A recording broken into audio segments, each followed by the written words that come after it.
Hey, my name's Caleb. This is the last video I'm doing in my series in February. If you want to watch the earlier videos, you can go to my blog. Today I'm just going to talk about the hardware I use live as well as my piano samples I use in Ableton and Reason. First piece of gear right here is my Motu 828 MK3 Ultralight.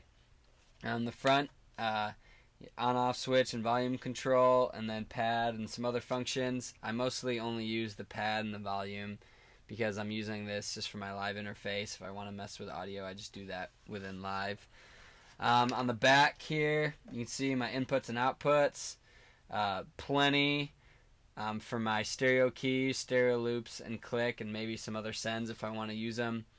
And then it's got my MIDI right here, so I don't need an extra MIDI interface. And then two Firewire ports. And one of my favorite things about this interface is the fact that it's bus powered. I don't have to worry about bringing a charger on stage or looking for an outlet. It's really helpful. I really like this. It's super consistent. I've never had any driver problems. It's always worked great. And it's only about $500-600 brand new. You can find it on eBay for about $300. I recommend getting it if you're playing every day or need a consistent interface. Next piece of gear here, the newest addition to my setup is the APC 40.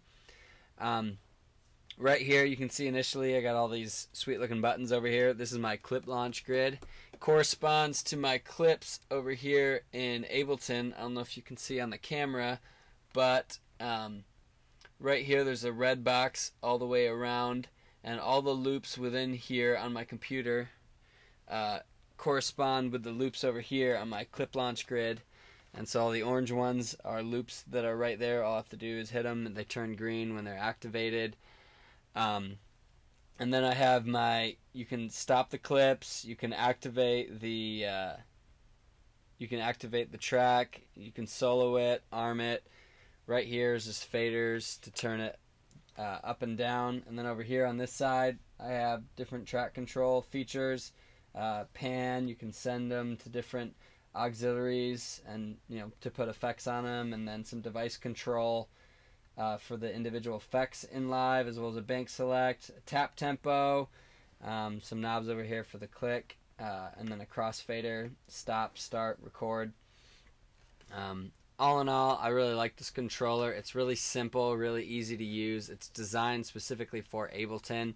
If you really are wanting to do some advanced things live, as far as like controlling different plugins and things like that, it's not the best controller because it's basically you get what you get. Everything within that box you can control, but you can't kind of trigger like 50 things at once, and you can't leave open 50 plugins and have them all controlled at once because they don't have endless banks like some other controllers. But if you're just looking for a simple setup to just cue loops and to layer patches and crossfade things, I would recommend looking at the APC 40. Next we're going to look at my piano sounds in Ableton and Reason. Here's my piano setup in Reason, and I also have pulled up just a stock sound in Reason just so you can kind of compare it. This is all pre-live effects, which I'll go through, so this isn't my full sound here, but I just want to give you the comparison between my Reason sample and just the stock.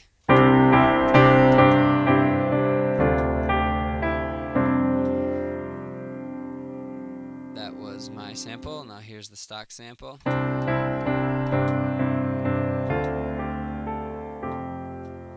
And right off the bat you notice it's just a little wider of a stereo image, and it's a little fuller. And I just do a couple of simple things in Reason. You can see I have a compressor and a reverb as well as two samples. Now I just use the A grand piano sample, which is the main piano sample in Reason. But what I do is I load two of them, and then when I run it into the mixer up here, I split it off left and right. And so I'll put one effect in one ear and the other effect in the other ear, so you can hear on this ear that there's some reverb on it.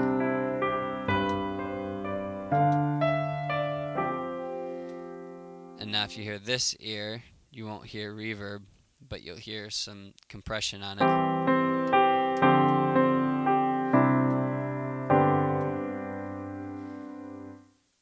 And the reason you want to do that is because you always want, with pianos, or I mean a lot of sounds in general, to have a nice wide stereo image. It's what helps fill it out. Not everyone plays in stereo systems, but a lot of systems are stereo. I mean, if you're playing on a recording, that's obviously going to be stereo, and we have 2 ears, so naturally you want to have a little bit of a different sound per ear to make it sound wider and fuller. And so just the simple trick of having 2 samples here and then running 1 through reverb and 1 through compression. And you can even do distortions or slight delays or different things within reason, but any effect to help kind of widen the image is gonna help your sound. Next, in live, I just have some basic EQ and compression on it. I'll take the compressor off just so you can hear. And the differences are subtle, but I just add some boost right around 50 hertz, and then I cut right about 1K, and then I boost some more at about 10K. And the reason samples are kind of mid-heavy, and a lot of times that can kind of just sound a little too thin for my liking. Although I like the brightness of the reason samples, I don't particularly like a thin piano sound. So with this, it takes away some of the mid. That's it with the EQ on. Here's with it off.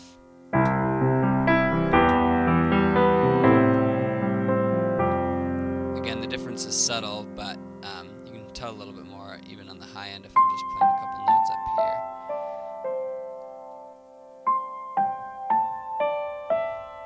here. You get a little bit more of the clarity on the high register. I also compress it as well. My ratio is normally between 2:1 and 3:1. My threshold's normally about -16, and it might sound a little harsh by itself as far as like just a lot of compression. But what this compressor does is it really helps even out my tone. It doesn't sound when I'm playing with a full band. It doesn't sound when I'm maybe hitting the keyboard harder. It doesn't sound uneven. What it does is it just helps. It helps the piano blend in with everything else without it just standing out all of a sudden. It's what compression does. Compression is just basically a volume knob, and when it reaches a certain threshold or volume, it turns it down whatever amount that you tell it to turn it down, and that just keeps your sound more consistent. Now, if it was a solo piano, and I was just using this sample, I probably wouldn't put much compression on because you kind of want those dynamics. But in a full band environment, the compression can really help the sound stay within an enjoyable volume for the listener to hear. And so this is with the compression, and this is without the compression EQ.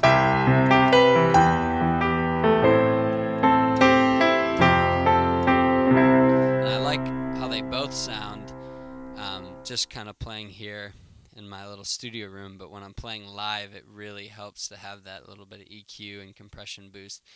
And I also set my tones based on what rooms I'm playing in and the feedback from the sound guy, and I'll listen back to the sets. Like, we have our sets webcasted, and I'll listen back and see what they sound like. And the reason I use the Reason piano so much is because that tone is so bright that it cuts through mixes really well. And so not always what sounds best with your headphones on is what's going to sound best live. So you always want to check with your sound guy for feedback, or even record your set or worship service if that's where you're playing, or a concert if you're in a band, and really just study how the piano sounds in each environment. One last little piano trick that I use, and I use more than this, but this is just one I use all the time, is I have this kind of a dynamics plugin, which is really just a kind of intense compressor, and then I add some mid boost, a pretty hard mid boost on it, and what it does is it gives it like that really boxy, like super compressed sound. Now this is a compression that is meant to sound like it's really compressed. You can hear it's kind of boxy. And what I'll use this for is I'll use it on songs where the piano comes in really big all of a sudden on the chorus, but there's piano kind of before it. Like we do this song, Shine Lord Shine. I think Tim Cohn and Joy wrote the song, but it kind of starts off with kind of the piano just kind of more mellow. And so sometimes this boxy, mid-rangey, super compressed sound sounds great, and then later on we'll kind of pause, and then when we hit it big, I'll take it off, and then suddenly we have this wide sound that really helps fill out the mix. And that's just one trick that I do to help kind of give it dynamics, and it just helps for the keyboard player to be thinking about how he can make the sound bigger and add his part to the excuse me, to the mix, because a lot of keys players just kind of think of themselves as just the color. They're just kind of filling in and adding different stuff, but you really want to be able to do little things to help your band's dynamics. And so that's just one way. I mean, you don't have to do it that way, but doing like a mid boost and then turning it off at a big part, or layering like a bells sound, or layering maybe a Rhodes sound with a piano at a big part just to give it that boost.